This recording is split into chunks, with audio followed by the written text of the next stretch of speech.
आरो जाय बिमाफोरा मुंख्लंफोरखौ जोनोम होनानै बर' हारिनि रैखाथिनि मोनसे आफादाव दैथायहरनानै सुप्रिम सेक्रिफाइस खालामनो थाखाय खाबु होबाय बै बिमाखौ जों NLFP आफादा सुंग्रिहरो लोगोसे फैबाय थानाय समफोरावबो बिथां बिमा बिफामोनखौ जोङो सिबिगोन आरो खुलुमलांबाय थानो नाजागोन।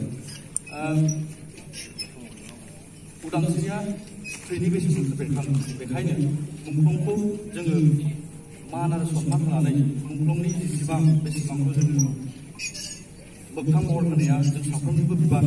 बेखायनो मुंख्लंफोरनि थैनि बेसेनखौ जोङो मान आरो सनमान होनानै बख'नायनि बेलायाव जोङो खामानि मावनो नांगौ।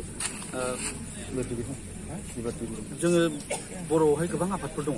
बै आफादफोरा जुदि सेरखाय बेरखाय जायाबालासिनो आफादजों आफाद ज' जालायलायनानै रन्जन मेल सारनि सख'नायनि बेलायाव माबा मोनसे बुङोब्ला आं सानो माने गगोन होननानै आं सानो आरो। नोंथांमोना NLFP हिसाबै बर' हारिनि जा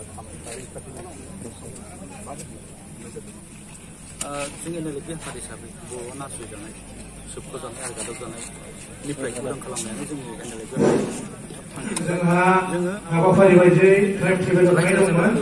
जोंहा गेवलां मेला 10:30हालागैनो जागोनमोन, नाथाय बोथोर गाज्रिनि जाउनाव जोंहा ट्रेक बायदि खारनो हानाय नङा। जोङो फैमायसै NLFP आफाद हिसाबै रायजो राजानि थाखाय मोजां खामानिखौ मावनांगौ आरो आसा खालामो जोंखौ खामानि मावलांनायनि बेलायाव रायजो राजाफोरा माने मदद होगोन। दा जोंनि आखायाव जेबो हाबाफारि गैथ'ला। बे समाव नैबे जोङो गायसनथाय सान फालिनाय हिसाबै जेबोथ'